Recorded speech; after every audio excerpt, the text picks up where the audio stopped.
جس دور پہ نازاں تھی دنیا، اب ہم وہ زمانہ بھول گئے۔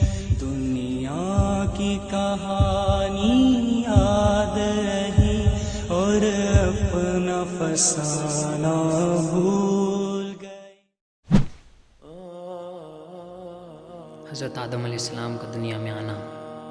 حضرت آدم علیہ السلام جنت میں تنہا رہتے ہوئے بے چینی محسوس کرنے لگے تو تسلی کے لیے اللہ تعالیٰ نے ان کی بائی پسلی سے حضرت حوا علیہ السلام کو پیدا کیا اور دونوں کو حکم دیا کہ اس درخت کے علاوہ جنت کی تمام نعمتوں کو استعمال کرو۔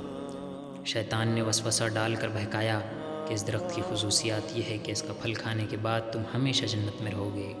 چنانچہ شیطان کے دھوکے میں آ کر انہوں نے اس درخت کا پھل کھا لیا۔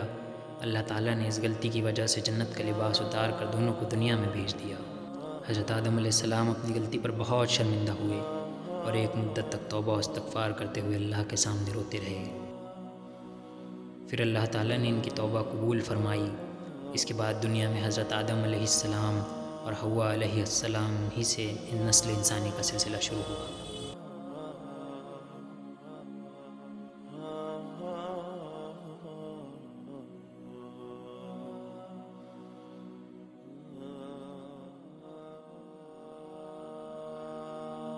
أسمو وأجتاز السماء